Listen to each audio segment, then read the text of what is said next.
कहला एक वृक्ष पक्षी दुई मो बापा बसंती प्रिय भाव वही शरीर भाव के वृक्ष शरीर को वृक्ष आज्ञा जोड़े पति वास करे आज्ञा ये ना जने हेला के जीव आगु की हरा पर जीव गुंजई गुंजू उठाए आगे गोरो मोर प्रिया गुंजई ओ परमात्मा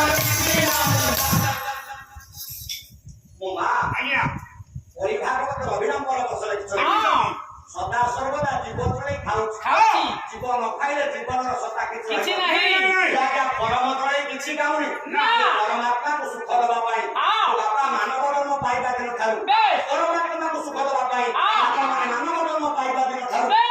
आपा किछि करे ना ले रखो आज्ञा जदि आपा किछि करिनु आउ किछि दिन पर तू कते गाम रो मसाणी के जिवु आज्ञा आज्ञा आउ किछि दिन पर गाम रो मसाणी के जिवु करछु लाभ कोन पाइलु नाही किछि लाभ पाइली क्या हो आज्ञा क्या हो ओया भागवत के मानव जन्म रे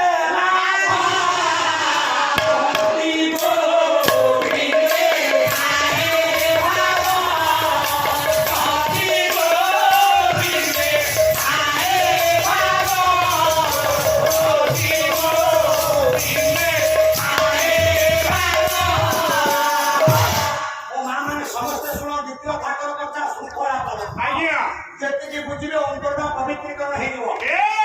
बारंबार आपण मान को कहले बुझि चेतिक संख्या आपण मान बस्तन संख्या रे बुझ आइए आज्ञा ओडिया भागवत रे जगन्नाथ दास लिखिले ए मानव जन्म मरे लाभ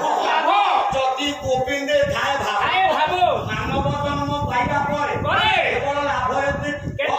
जति आपनकर गोविंद प्रति भाव अछि मानव जन्म पाइबा रे किछ लाभ अछि गोविंद को साथे तो भाव लगै लगै चारि जण मलणी पुणी एठी आसी कहउछ से गोविंद हम गां को जाइथिलो कहिलो गोविंद साथे भाव लगै भाव लगै लगै चारि जण मलणी एबे नवदर जणे मरि के से अरे कोन भाव लगै चारि जण मले चारि जण काल भाई मलणी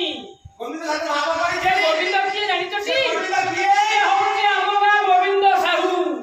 गां समुद्र गोटे टुंगी चालिया करछि